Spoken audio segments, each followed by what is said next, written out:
Can't get enough sports shorts? Tune into Sports Shorts TV on Cox HD Channel 1013 Mondays at 8, Tuesdays at 9, and ETEL Channel 4. That's 52 weeks a year to get educated on sports by the best. Joel Davis and Ronnie Rantz. And welcome everyone to this week's edition of Sports Shorts TV presented by LeBear's Casino in Baton Rouge. We've got a great show for you, a little diversity today. We'll talk some high school athletics with the executive director of the LHSAA, Mr. Eddie Bonine, who's been a friend of the show over the years. And then later on, we'll talk about a little health and fitness with Hillary Goodman, as he knows something about that. Mr. Eddie's been dropping pounds by the tons over the last couple of years. How are you, sir? I'm doing good, Ronnie. Just finished your fifth principals conference. Yes, sir. We had Robin Fambro on the show last week for a little bit, and I was there at the conference for just a few hours. And even though, in my opinion, from an outsider's perspective, not a lot has changed, people came away from that conference feeling like the dialogue was better. There was less ugliness between select and non-select, maybe made less arguments in the hallway or something. But people came away from it feeling optimistic, if that's a word, for the future. How do you feel?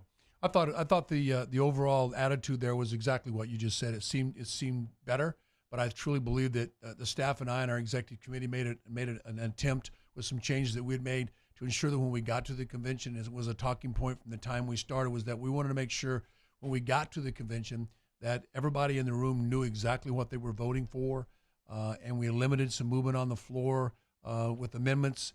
And just in general, I think when they left there today, that day specifically, that they felt better about what had transpired, whether we like the outcomes or not. The process is very important, and I truly believe that having had the chance to meet with a lot of colleagues nationwide, we have a unique process, and it's a good process. And I stated more than once to please embrace the process that we have, from the time that we have proposal deadlines to the area meeting tours, to the conversations, multiple opportunities to discuss the proposals, not only prior to the convention, but 2 additional times at the convention, one led by me, another led by our executive committee officers. And then by the time we get to the floor again, it gives us the opportunity to do so. And had a sharp parliamentarian, Mr. Bundy, as our president, did a great job running a meeting, which is not an easy chore up there, especially when you're trying to stick to Robert's rules as well as the parliamentarian adjusting. So overall, I truly believe when they left, everybody knew what they had passed and what they didn't pass, and either depends on what side you want to look at, but overall I think it was successful, but we're still in a position where we have select and non-select. So, most people, it's amazing how the public sometimes still doesn't quite understand that the Louisiana High School Athletic Association, they're not the ones who set the rules, right? It's the principals of the 300-plus schools. And correct. Are we up to 400 now? 404, 403, depending on the day. But yes, sir. So, it's the principals who select the rules and vote on changes, and you guys just implement whatever it is that they pass. I guess as the executive director, are you allowed to have an opinion? Are you allowed to take a side or to say, these are the options, my opinion is, or do you stay out of that? Well, it depends on what part of the state that I'm in, on whether they feel as though I should have an opinion or not. Okay, right. And that reared its ugly head, or lack of better words, in the course of the area meetings. But that said, yes, sir, I do have an opinion. I don't have a vote. I can make recommendations, but at the end of the day, if I have to make a stance at the convention, then it should have been done before we got to the convention. So I sit idly for the most part at the convention, but if things decide or start to go off the rails in a certain direction, I will insert myself. But our president did a great job of running the convention. We have a very qualified parliamentarian that revolved and took care of any and all hiccups we could have had. And the size of the agenda that we have this particular convention is the largest ever. But that was more about us cleaning up the handbook and taking care of some items that were in there. So I can have an opinion, but I voiced that opinion prior to we get to the convention. But when the convention starts rolling at that particular juncture, it's up to the principals. So this past December, early December, when you had the state championships in the Superdome, we did Sports Shorts Radio from the Dome, and you came on and stopped in and visited with us. And at that time, you were optimistic. There were 3 proposals on the table going into the convention. You even quoted, I think, I feel 70, 75%, like there's a 70, 75% chance that one of these will pass. that things will get brought back together in some form or fashion. That is correct. From a select and no longer select non-select. I was caught off guard. I was surprised by that. You were very optimistic. Obviously, that changed between first, second week of December and the end of January, where it didn't pass. I mean, it passed the majority, but not close to the 2/3 that's needed to pass. What do you think changed from that first, second week in December when you were optimistic that one of those three proposals would pass to the end of January when it didn't? The conversations that I'd had with individuals across the state, trying to do some cowboy math behind the scenes, and survey results that we had prior to me talking to you that we had from the summertime. Bottom line is that the coaches and athletic directors and others that responded to the survey felt as though we needed to do this, we needed to do this, we needed to do this, and if we were able to accomplish these three items, that it would work. I addressed those. Those are actually three items that were on the agenda. One was the seventh and eighth grade, ninth grade participation. There was a large consensus of schools across the state that felt that 2A schools don't need the 7th, 8th, and 9th graders. 1A and below need those students specifically to have rosters. We're a 9 through 12 association, but we have exceptions with some schools in our state that need 7th and 8th graders to participate. That was one of the things, Eddie, if we get that part fixed, we're good. There shouldn't be a 2A school or classification 2A school in a metropolitan area that should need to use 7th and 8th graders. Hence a rub between the select and non-select, private and public.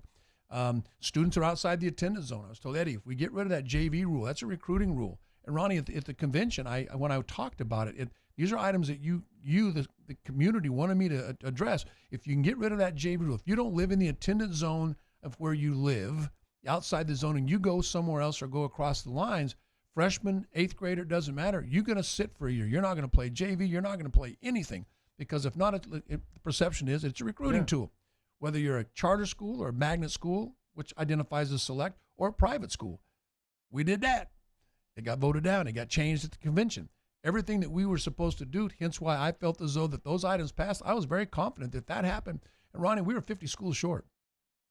We moved, the needle moved in overall, and it came down to that 6 classification versus the 5 and making some movement there. But we moved the needle. The needle moved. Mm-hmm. The needle moved to 52, 54%, which would have passed in the old days under the simple majority. But at the end of the day, that number was well below 50 initially the last 2 or 3 times we've come down this road. So I thought that if the items that I was asked to fix, that we fixed and brought them for vote, if they'd have passed, we would be sitting here today discussing what it's going to look like and how soon are we going to implement it.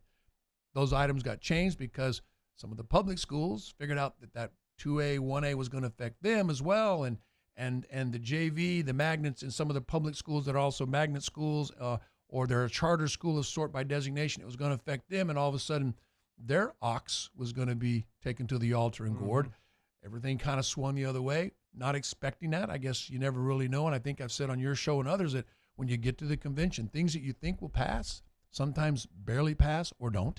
Things that you didn't think had a chance of a snowball in heck to pass does, and things you think would have passed when the large margin barely does. You see what I'm saying? You just never really know. So it was a roll of the dice for me, but I felt positive about it as executive director, and left there not disappointed, not frustrated, but basically saying, okay, this is the 3rd time that they've spoken, and now we have to do what we do best, and that's make sure that the championships are a good, memorable experience for not only the fans, the athletes, and parents alike. From a business perspective, being the executive director of the LHSAA, as far as, money in the bank and everything being taken care of financially around the state championships and payouts to the participating schools, and from a business perspective, how are things with the LHSAA, and are they better or worse when than if they were all together? Financially, the association is fluid. We've done what we needed to do. When I took over, that was one of my challenges. The budget was in disarray. We've fixed that. We have not increased membership dues. We've worked diligently with our marketing department to bring in corporate partners, which we have done. And at no time have you ever heard me stand or sit in front of a camera or a microphone and cry poor mouth for the LHSAA. We've managed to make it work, and now we've managed to do it well. So with that said, whether the privates and publics are playing in the same spot, it was not my office that brought up the fact that about revenue sharing and money and make profit. And no, the bottom line is that no one's heard about it from me, and we've made it work. and we know who covers the Bills and who doesn't. Ronnie, you know as well as I, matchups, man. Matchups. And the present format. And weather. and the weather if we right. play outdoors, exactly. So at the end of the day, we've been pretty fortunate in that regard. But whether they, and let's just use for football, for example, this year, there was 3 of the 4 divisions played outside the Superdome, 1 played inside. The one that played inside brought more people than if they had played at home. The 3 outside, whether they were playing in the dome or not, the numbers show us that the same amount of people showed up, whether they're inside the dome or outside the dome. It's just that maybe people that would have seen that earlier game on Saturday would have stuck around and watched, basically paid one fee of $21 to $23 and sat there and watched 3 football games instead of going to one game at $20 for a fee outside the association. So there's financially, we're in a position where we're not going to go bankrupt. We're not spending frivolously, but we're doing everything we can at the venues that we provide now to make sure the experience is the best for student athletes, and I think that's our goal. Before we go to break, I wanted to ask you, Eddie, what's been the fallout since the state championships happened, where you did have, the big Rommel Catholic game at Tulane. You had St. Thomas More playing at De La Salle on their home field in Lafayette. You had another state championship over at UL Lafayette's field. What's been the fallout, and do you know what the answer is to that? Meaning next year when they have the state championships, did Rommel Catholic say, whew, that's a nice check, we're going to stay with what we got, or will they go back to the Dome? Depends on who you ask. But in our office, the only fallout that we received was I don't believe that the schools felt that it was a success for them to be outside the Dome, because the Superdome is an experience that you can get nowhere else. And I don't care what the price tag is. And at the end of the day, some schools put a $15,000 tag on not going to the Right. Superdome. It cost them $15,000. No, at the end of the day, instead of getting a guaranteed money from $11,000 to $15,000 from our association, I just cut those checks and sent them out to those who participated. At the end of the day, now they have whatever the profit they got. If they got $15,000 more than what they would have got, so if they'd have got $60,000 divided by 2 schools, so they each get $30,000. They were going to get 11 to 15 from us anyway. So now they got an additional $15,000. That's the price tag. The number. That's the price tag they put on that. And those numbers are close. So that's the price tag they put on not going to the Superdome. If they think that the experience playing at Tulane or playing at ULL or wherever is better than going to the Superdome, that's an opinion. I've said it before. I'll say it again. You can't play anywhere other than the Superdome and think that the experience is going to be one that's as good as. It's like, you know what? Well, it's just as good as a Cadillac. Well, if you want a Cadillac, you should buy a Cadillac. It's not going to work that way. Of the 6 teams that played outside of the Superdome, how many of them, if any, said, we ain't doing that again, we want to go back to the Dome? Haven't had that dialogue with any of them, but I do know that in parents and student athletes from the actual administrations or whoever held it, I do know that someone said, wow, did not realize what we had to do to host, because it's not just another home football game again. And we'll see how that plays out. But know that this convention just finished, and they, meaning the private schools, have voted to basically do the same thing again this year and play outside the Superdome. When will they make their determinations, or when do they have to make the determinations as to where they will play and all that sort? Or is it just like this past year? You might not know till a week before. They need to make that decision tomorrow. Right. It needs to be something they do ASAP, and so that they don't have the position that they did. But I do know that over the course of getting to that process, between February, when I sent an 8-page document to the liaison to the non-public schools, to the point we got to August, till we got to September, till we got to October, November, there was a ton of communication, which I believe you received copies, as media did, of what was transpired. Poor planning on anyone's behalf will not constitute urgency on behalf of the LHSAA as we move forward. He's Eddie Bonine, the executive director of the Louisiana High School Athletic Association. Not an easy job, trust me, not an easy job. We'll take a break. We'll continue our conversation of what's going on around the state, any changes we're looking forward to in 2020, and what the future may hold for your children and sons and daughters out there that participate in high school athletics. Sports fans, you don't want to miss the biggest celebration of the summer. It's the annual Louisiana Sports Hall of Fame Induction Weekend in Natchitoches, June 25th through 27th. The 2020 Hall of Fame class features legendary sports figures Nick Saban, Phil Robertson, and many more. Log on to lasportshall.com for more ticket information.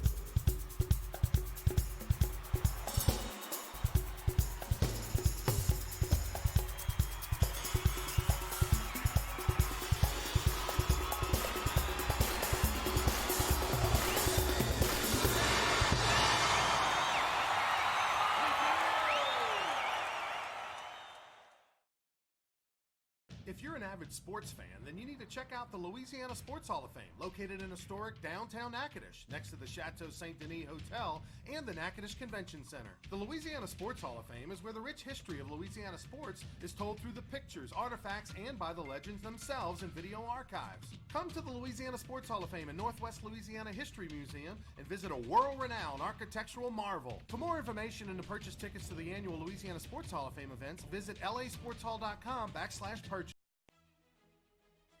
Sports fans, you don't want to miss the biggest celebration of the summer. It's the annual Louisiana Sports Hall of Fame Induction Weekend in Natchitoches, June 25th through 27th. The 2020 Hall of Fame class features legendary sports figures Nick Saban, Phil Robertson, and many more. Log on to lasportshall.com for more ticket information. Can't get enough sports shorts? Tune into Sports Shorts TV on Cox HD Channel 1013 Mondays at 8, Tuesdays at 9, and ETEL Channel 4. That's 52 weeks a year to get educated on sports by the best. Joel Davis and Ronnie Rantz. Welcome back, everyone, to Sports Shorts, presented by LeBear's Casino. We're visiting today with Eddie Bonine, the executive director of the Louisiana High School Athletic Association, who,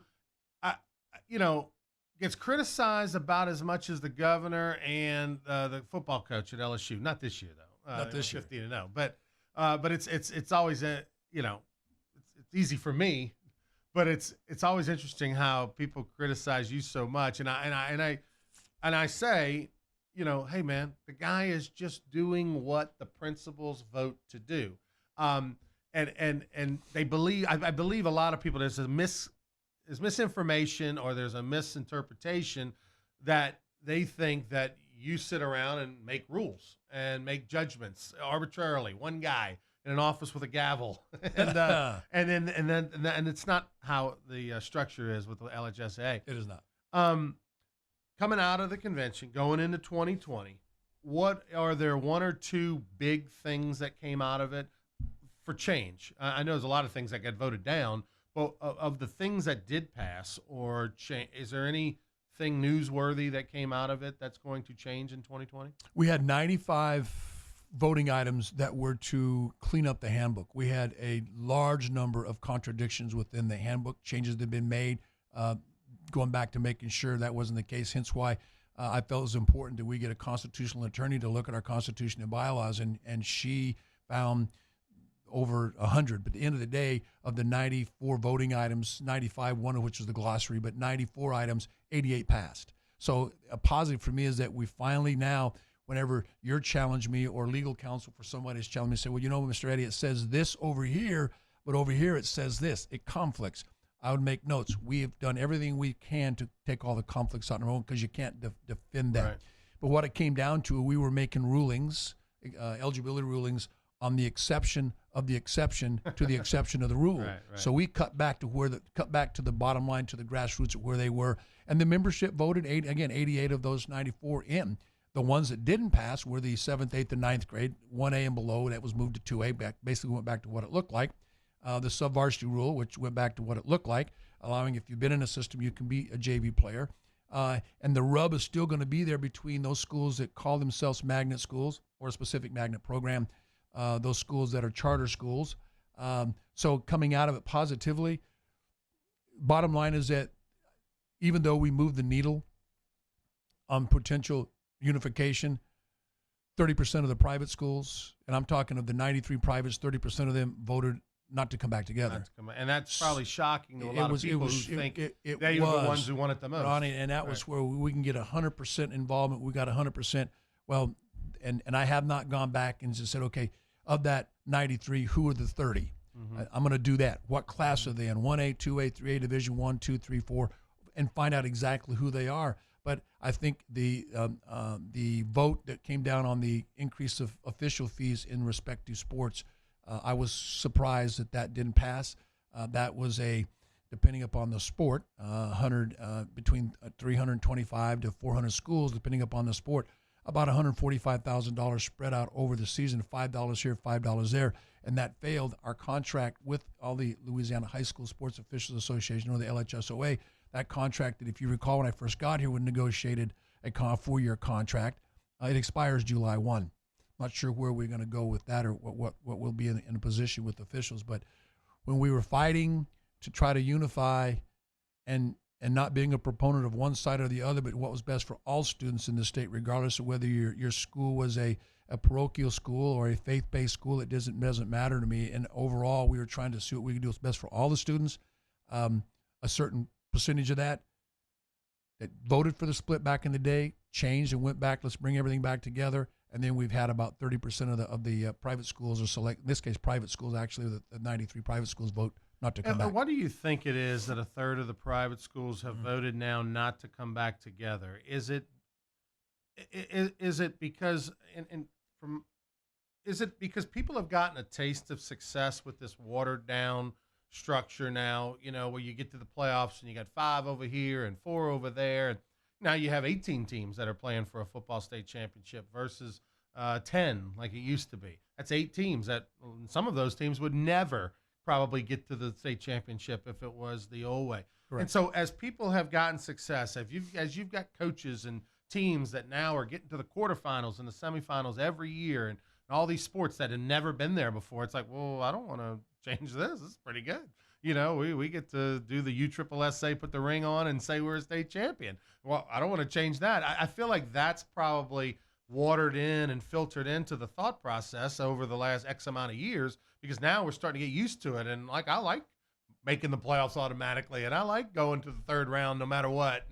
And now it's hard to go back.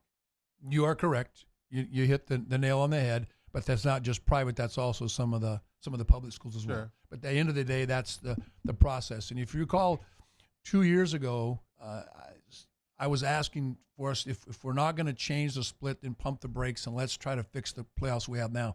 When you have a 16-team bracket and you only have 8 schools in that particular division, it doesn't make any sense. When you have a 32, you have 28 teams and you're going to go a 24-team bracket. Everybody's getting in, and I think we need to obviously take a look at that. But we were having the same conversation a year ago when we tried to do that, because we made some attempts to changing all brackets to 16-team brackets, depending upon the division of classification. Right. Didn't go. Yeah, it didn't go, and it all boils back to what you stated. But on the flip side, Eddie, Commissioner, can you fix this? Here's why. I can't believe that a school has won 3 basketball games. They're 3-23, and they're a 32 seed, and they're traveling 600 miles, 700 miles round trip to get 100 points put on them. 103-3 is what we had a score last year about this time when it gets to basketball playoffs. And then we get the complaint that the school that hosts it has to pay half, pay for the one time. Mm-hmm. They don't have the money to pay the school to travel after you've paid your officials and whatever other costs that are incurred. And then they end up sending them a bill. So you went up and got spanked, and you get home and you get a bill, and then you got to pay.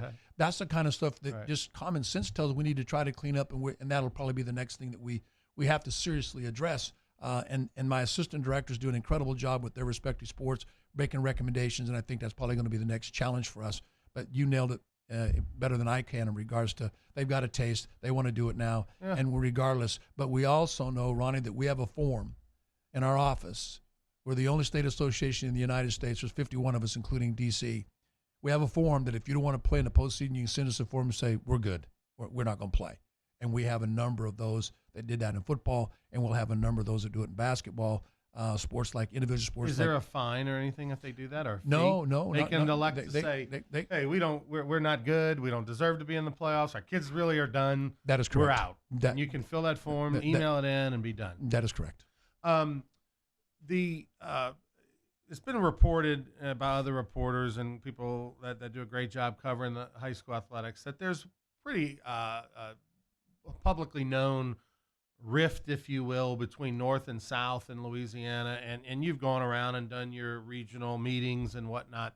And I think there was someone, I don't know if Ken Trahan or Robin Fambrough, one of those that wrote about it a couple weeks ago, that said, South Louisiana, where the majority population is on along I-10, the public and private are used to interacting with each other. There's more, people that have coached at both, gone to schools at both, whatever the case may be. Whereas in North Louisiana, it's a little more spread out, and you don't have the touch feel with the public and private in a lot of the communities. And I'm a perfect example of that. Grew up in New Orleans when I was 13, moved to Alexandria, went to public school, 8th grade and 9th grade, and then went to private for 10th, 11th, and 12th. And so, and so I have the ability to talk about South Louisiana, North Louisiana, public and private. And I totally believe that's a very good point. My question to you, as you've gone around and you've had these meetings and you hear the complaints, or you hear, and I'm sure your antenna goes up and goes, ooh, that's different. Shreveport's got different issues than New Orleans does, or vice versa.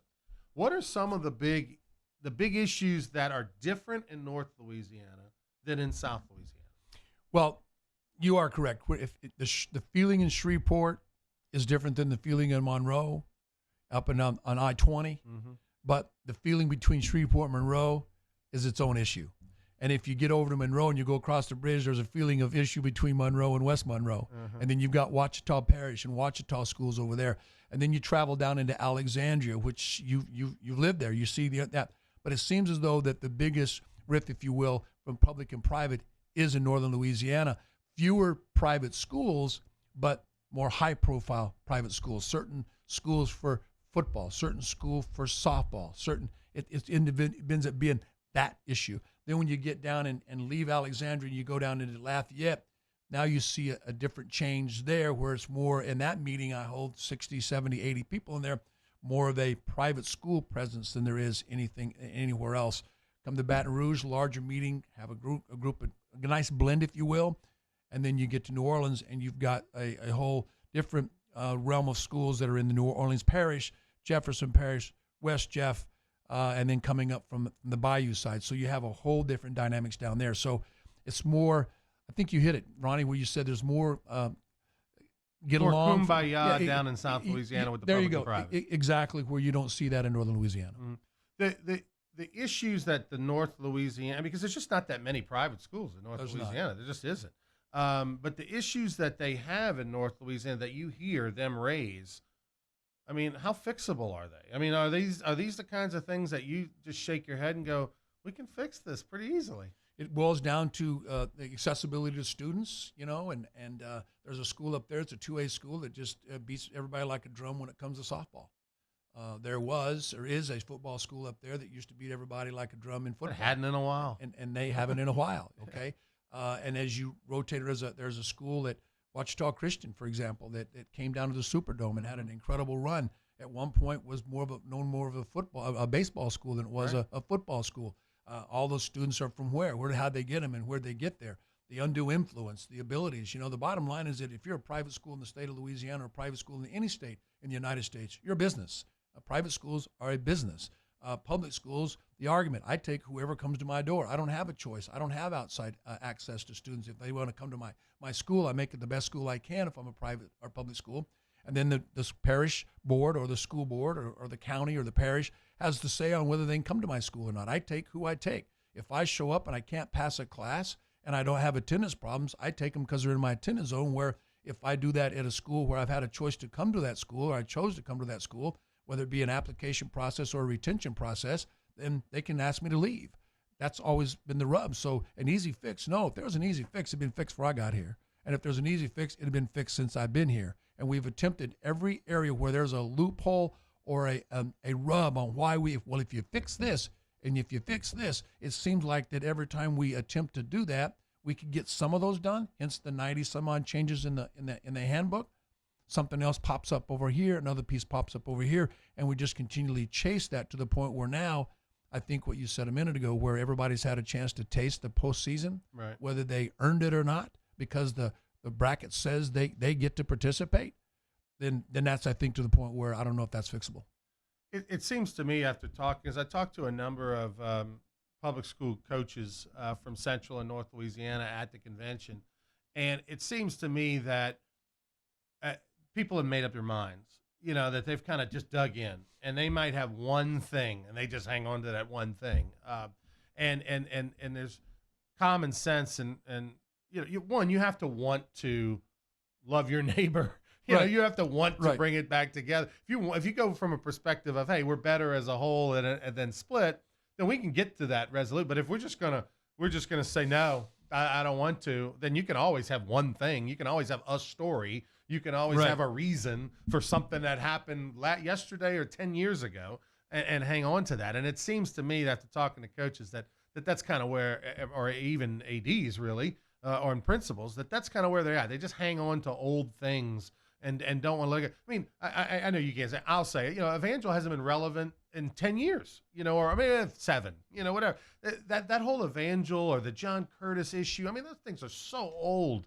And so, I mean, it's just ridiculous. You're beating a dead horse. I mean, John Curtis hadn't won a state championship in years. Evangel hasn't beaten anybody in years. But yet we're still, that's it. That's the story, you know. And from a guy who went to a public school, who's transferred my sophomore year, sat out, could practice, couldn't play, you know, those rules are still in place. And that, the rule you just mentioned is one we're trying to get back into place. Right. But it didn't pass where you could, it's a JV rule, but you win as a sophomore, right. so it's 7th, 8th, and 9th graders, where we have athletes. Let's just go baseball, dude. You're 6'3", you're left-handed, and you can throw the ball 88 to 90 as a freshman. Mm-hmm. But you only weigh 160 pounds. But you can throw anywhere else. That student is JV only. But if I'm a charter school or select school that has the abilities to pull people in, and I'm going to say Caddo Parish because that's where I'm referring to, that kid gets varsity eligibility where everybody else doesn't get that.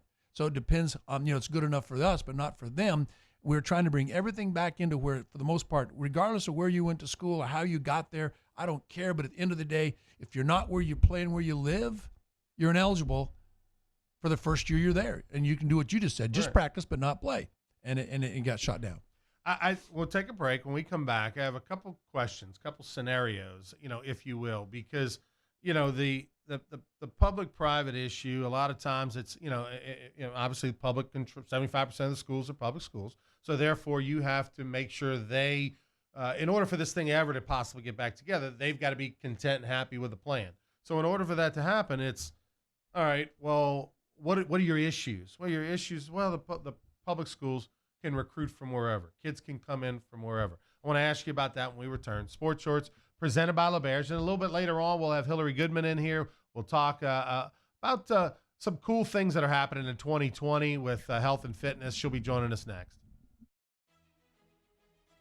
Sports fans, you don't want to miss the biggest celebration of the summer. It's the annual Louisiana Sports Hall of Fame Induction Weekend in Natchitoches, June 25th through 27th. The 2020 Hall of Fame class features legendary sports figures Nick Saban, Phil Robertson, and many more. Log on to lasportshall.com for more ticket information.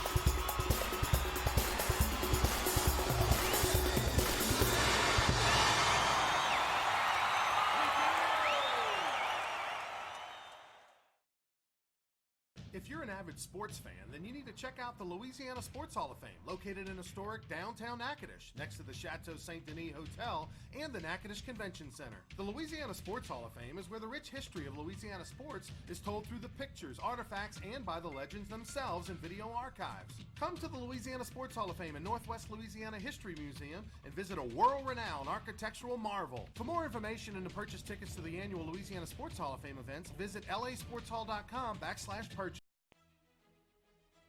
Sports fans, you don't want to miss the biggest celebration of the summer. It's the annual Louisiana Sports Hall of Fame Induction Weekend in Natchitoches, June 25th through 27th. The 2020 Hall of Fame class features legendary sports figures Nick Saban, Phil Robertson, and many more. Log on to lasportshall.com for more ticket information.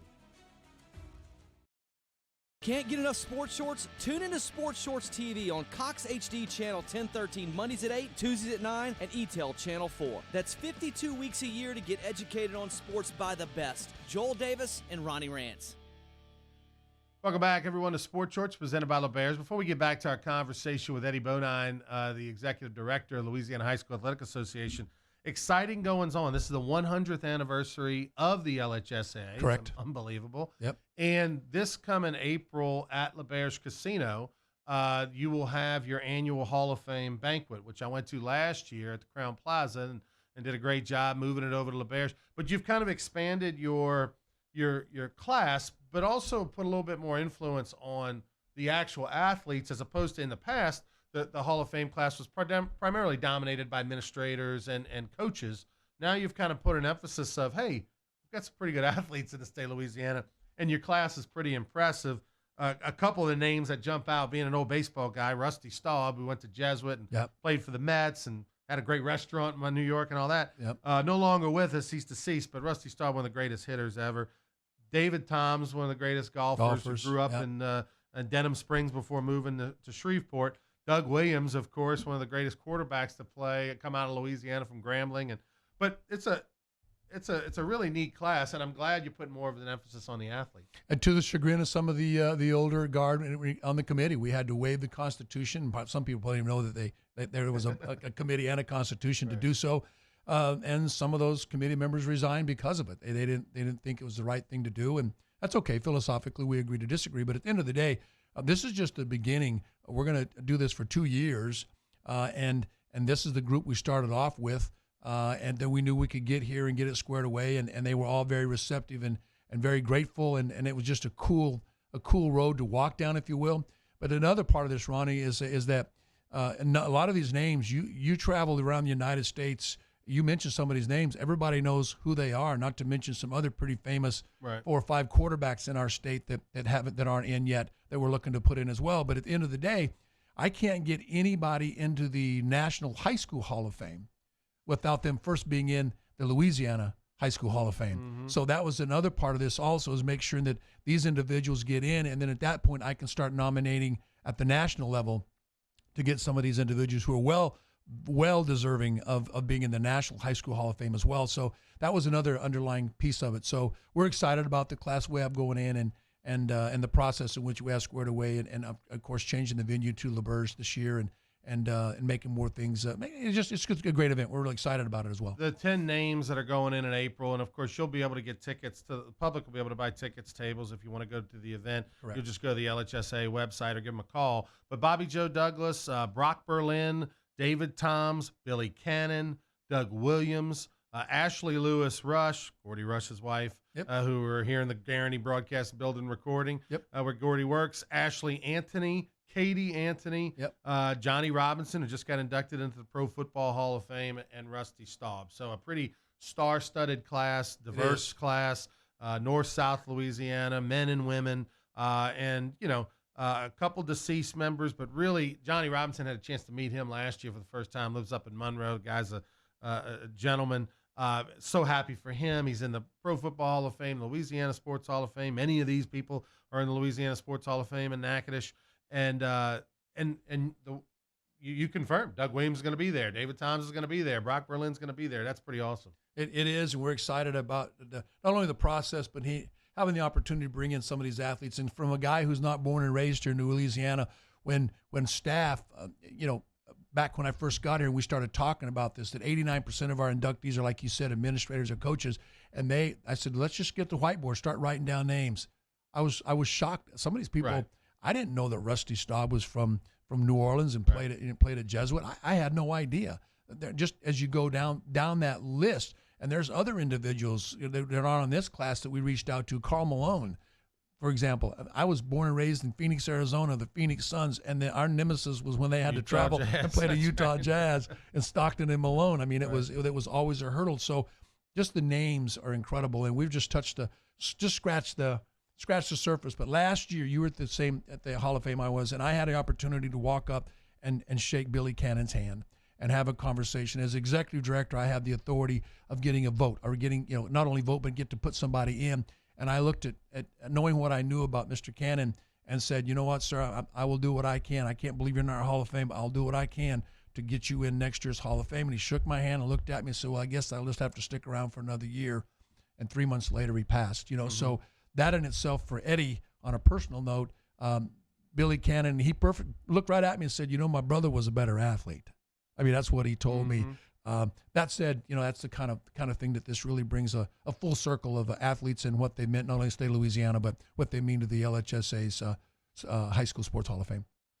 He's Eddie Bonine, the executive director of the LHSAA. Just a few more minutes. I wanted to lay out a couple scenarios. One, issues that a lot of the public schools have, right, is just the ability for a private school person to go to the school, to choose wherever. And I've always said all along, hey, if you're willing to spend $12,000, $15,000 and drive an hour to go to high school, then by all means, sit out your year and be eligible. The rules have not changed. And from a standpoint of if I'm at school A in Shreveport, Louisiana, and I decide my junior year to transfer to school B my senior year, if it's going from public to private, if I decide my junior year I'm in a public school, my senior year I'm in a private school, I don't move or do anything crazy, I'm ineligible, right? That's correct. I mean, okay. But if I move, if I'm in school A and I move, I pick up, my family moves out of the district and moves into another district, doesn't matter where. Mm-hmm. If that district happens to be the district that the private school is in, then I could be eligible. Is that correct? That is correct. Okay. So my point is these rules have been in place forever. And you guys check the address. And I was just going to say, unlike we've had over 160 investigations on bona fide moves, right, which was unheard of. Anytime somebody moves, the principal has the authority to ask for a bona fide move check. And a number of the private schools will do that. And when someone asks for a bona fide move, what does that mean? What do you do to verify? I send in either one or two investigators, and we go through the process. They go to the residence in which the home is either on the market for sale, they've abandoned it, they shut off the power, they've done whatever, and move to another property, and it shows that it is moved. And I kid around with this, but it's actually true. In some of our rural communities, a bona fide move is a matter of moving a mobile home, putting right, the wheels back on it, moving it and taking it and moving it to another lot or placing it someplace, and they make bona fide moves. So it's relevant. Where our rules are written, you can, if you don't own a home and you usually rent or stay in apartments, you theoretically can move 4 times in 4 years as long as you picked up and moved and left, and there's been no undue influence, which is another part of this. We make sure that the school you're trying to get to or where you moved to, there was no undue influence, and that's what our investigators do on the other side. Make sure there's no previous contact, booster club coaches, anybody affiliated with the school can do that. Follow-up question to that, because this is and I'm trying to ask a question that I would think people would want to ask just to get past this issue, because we're talking about such a small amount of people. I mean, we're talking about a handful of athletes that fall into this category of going from public to private schools. But is there a verified check on whether they paid tuition or not? Meaning, Ronnie Rantz goes to Menard High in Alexandria. There's a question that, someone raised as I transferred. I went to another school. If there was a question raised, can somebody say, well, I need to see the canceled check? Or what's the boundaries with that? How do you verify if Johnny actually paid to go to that private school because someone on the public school side raised an issue and said, I don't think he can afford to go there? We have a financial aid assistance form, and all financial aid for those schools that provide financial assistance. There's an acronym FACTS. It's financial assistance. There's a form that they fill out, but it's sent to a third party. So all financial assistance is governed by a third party that tells them that Ronnie Rantz, looking at their family financial status, and they're providing the W-2s and everything they have to provide for that, they're eligible for 52%, or they're eligible for 70%, or they could use full tuition. The schools have established we're not going to give anybody more than 39%, or we're not going to give anybody more than 30%. Each school is different in regards, or it could be diocese governed, but there's only a certain amount that they're going to give anybody for particular financial aid. For somebody to be on full financial assistance, to my knowledge, there is not a school in the state that has given somebody complete financial assistance. Not going to cost you a penny to get there. Doesn't mean that that's not there, but we get a general statement. We get the financials. Students are done by IDs, not by names, and we bank on the. Is it legal according to the LHSAA rules that exist now? Could, in theory, there be a private school that gives wanted to have 15 full scholarships? They could. I mean, if they just wanted to allow 15 players in free and say they're all on financial aid, granted that's going to hurt them financially as a school, but it is legal for them to provide financial aid to as many students as they deem necessary. And they would have to also show that there's students that aren't athletes receiving the same type of financial assistance. So you can't just do for athletes. Correct. If you have 15 athletes, Correct. you need to be able to show you got 15 non-athletes that you provide financial aid. And just like our rules and regulations, Ronnie, we work on a ladies and gentlemen honor system. We're only as good as those individuals in the field that are enforcing our rules, including these. So if somebody tells us that they've got 7 that are receiving this, but they also identify 7 students that are non-athletes that are receiving similar, if not the same type of financial assistance. We don't call anybody liars in our association, nor address it when it comes down to it. So, but if it's brought to our attention, we investigate it. And if we find out it's valid, then there's going to be an issue. Lastly, Eddie, I got to ask you, this is your 5th convention you just finished up. We do know that the takeaway from the convention was that people were a lot more cordial. They were a lot more gentlemanly, and as far as the debates. But at the end of the day, not a lot has changed. But the meter, I guess, moved to a little bit. As you look ahead, are you more or less positive? Are you more positive that things might get back together, or are you pretty much saying this is how it's just going to be? Right now, I'd say this is how it's going to be, because if there's going to be any proposals to reunify the association, this time it'll have to come from a principal or principals. And I would truly believe for this to happen, it's going to have to be not only a public school author or public schools authors, but also a private or a select schools author as well, a combined effort between two groups. And those two groups have to be leaders within those respective groups, public and or private or select, that are going around and talking it up themselves. And that be the case, because from our offices, bottom line is that we've done what we've been at charged to do. I was trying to prevent a full, complete split of the association, not only in postseason, but also regular season in all sports. Because what I've heard is that why is it okay that my volleyball girl gets beat every year in Division I by Mount Carmel Academy, but it's okay if we have a split in football, but why not a split in volleyball? Why is it only in those sports and not in wrestling, track, indoor track, outdoor track, golf, tennis, swimming? A lot of those sports are dominated by private schools, if you will. Why is it okay my kid gets beat by but not the others? I was fending that off because I'd had principals approach me on it.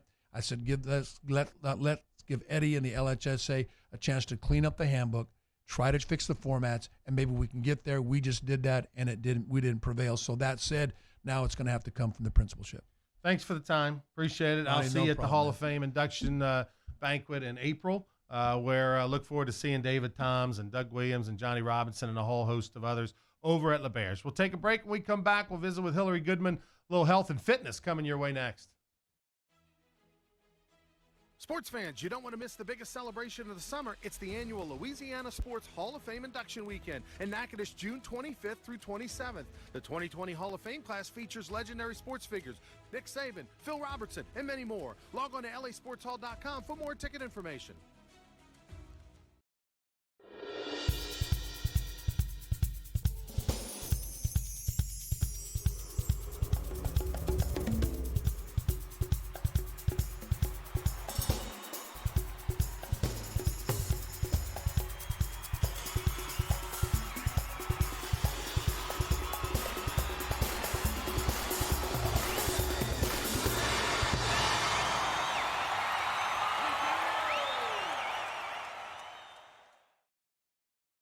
If you're an avid sports fan, then you need to check out the Louisiana Sports Hall of Fame, located in historic downtown Natchitoches, next to the Chateau St. Denis Hotel and the Natchitoches Convention Center. The Louisiana Sports Hall of Fame is where the rich history of Louisiana sports is told through the pictures, artifacts, and by the legends themselves in video archives. Come to the Louisiana Sports Hall of Fame and Northwest Louisiana History Museum and visit a world-renowned architectural marvel. For more information and to purchase tickets to the annual Louisiana Sports Hall of Fame events, visit lasportshall.com/purchase. Sports fans, you don't want to miss the biggest celebration of the summer. It's the annual Louisiana Sports Hall of Fame Induction Weekend in Natchitoches, June 25th through 27th. The 2020 Hall of Fame class features legendary sports figures Nick Saban, Phil Robertson, and many more. Log on to lasportshall.com for more ticket information. Can't get enough sports shorts? Tune into Sports Shorts TV on Cox HD Channel 1013 Mondays at 8, Tuesdays at 9, and ETEL Channel 4. That's 52 weeks a year to get educated on sports by the best. Joel Davis and Ronnie Rantz. And welcome back, everyone, to Sports Shorts presented by LeBears Casino. Thanks to Eddie Bonine, the executive director of the Louisiana High School Athletic Association, who joined us a little bit earlier. Coming up end of April, I think it's April 24th, over at the LeBears Casino, they're going to have their Hall of Fame induction banquet with, for this year's class with a bunch of greats. Now, posthumously, Billy Cannon will be getting inducted, but you're going to have Johnny Robinson of the Pro Football Hall of Fame, Doug Williams, David Toms, Brock Berlin, many others. You can get tickets through LHSAA.com or give them a call.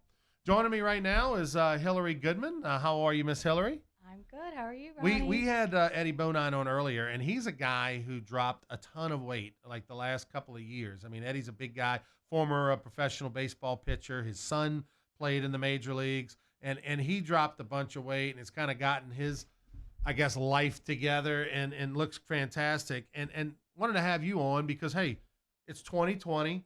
Everybody's got New Year's resolutions. I know we're kind of cheating into February a little bit, but you're somebody, that knows a little bit about it. Balancedbyhillary.com is your website.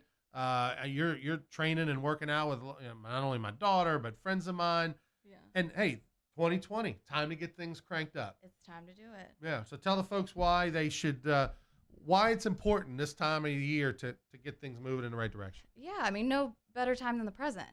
What's holding you back now? 2020, we've got the best technology, science-based. You've got me to keep you accountable. Why not? Well, your story is an interesting one because you lost over 100 pounds on your own, and it's kind of like changed your life, right? I mean, Yeah. you've now gone all in. I mean, not only is it a personal thing for you, your daily life, but you're also encouraging, helping, training others.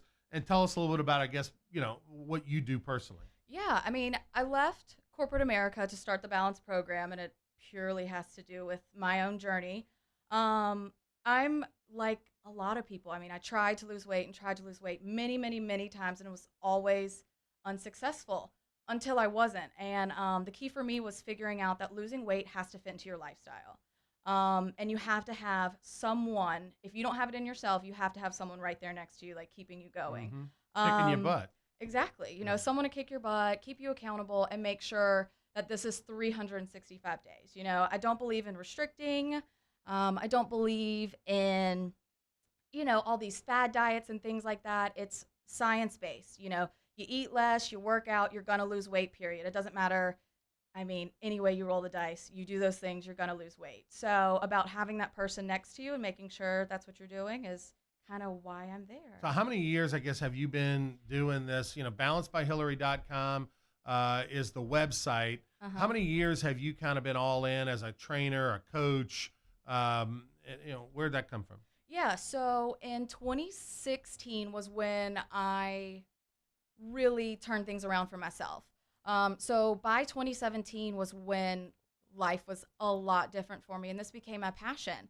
I mean, after losing 130 pounds, it was real, like, this was what my life was all about. And I kind of figured it was, I almost found like the golden ticket, and it's about not restricting. It's about do it every single day and expect the ups and the downs. So 2017 was when, I had lost the weight and it was like, all right, this is what I love. This is what I want to do. I feel like I can help people. And it was kind of just putting that back into motion. I was in South Florida, and I thought no better place to do it than home in Baton Rouge. So, well, I tell you what, that's what it's all about, right? Find something that you're passionate about and do it. Yeah. But you can make a living doing something you love and helping others.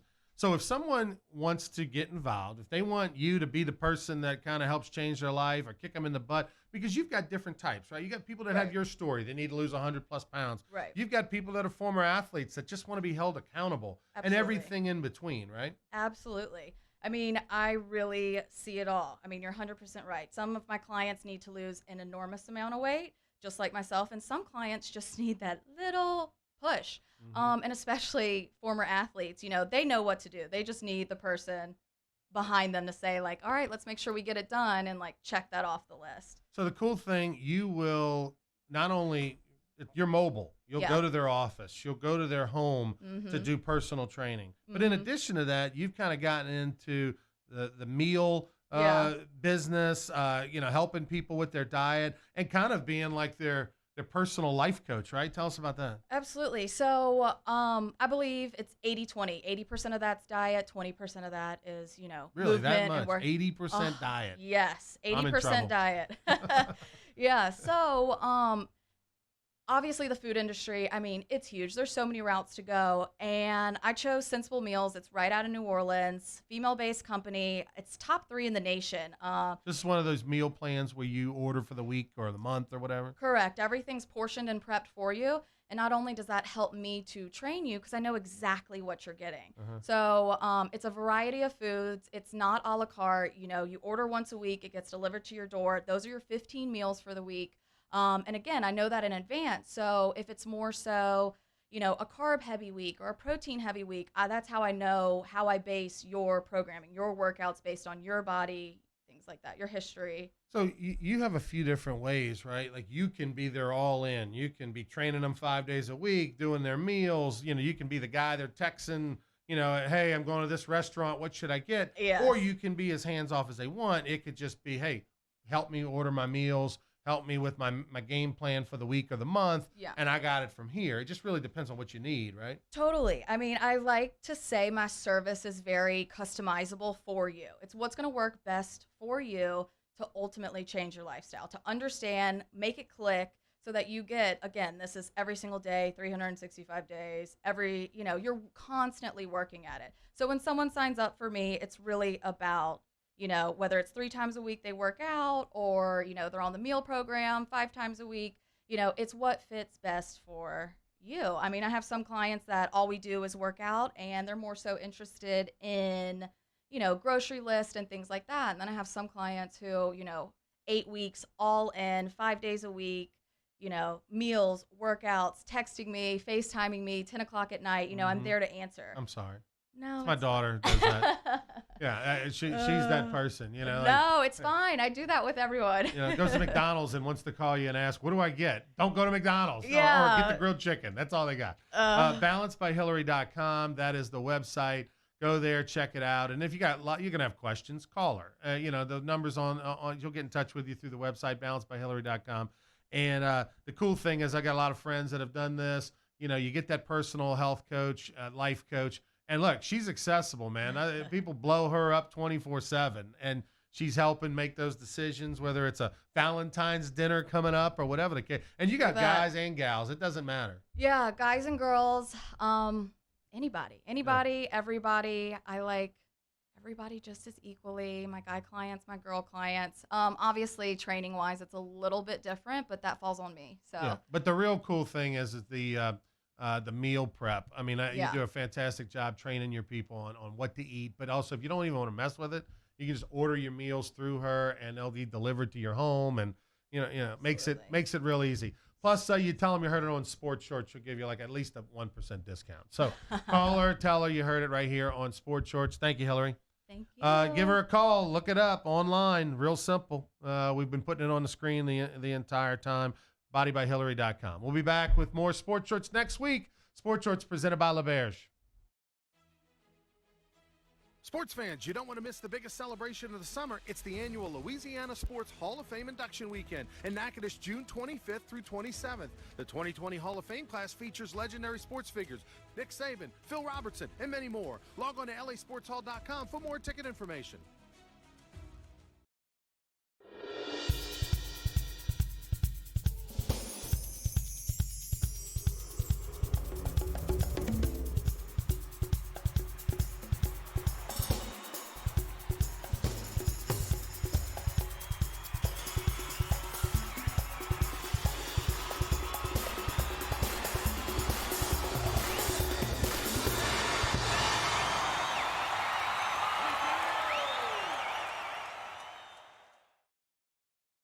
If you're an avid sports fan, then you need to check out the Louisiana Sports Hall of Fame, located in historic downtown Natchitoches, next to the Chateau St. Denis Hotel and the Natchitoches Convention Center. The Louisiana Sports Hall of Fame is where the rich history of Louisiana sports is told through the pictures, artifacts, and by the legends themselves in video archives. Come to the Louisiana Sports Hall of Fame and Northwest Louisiana History Museum and visit a world-renowned architectural marvel. For more information and to purchase tickets to the annual Louisiana Sports Hall of Fame events, visit lasportshall.com/purchase.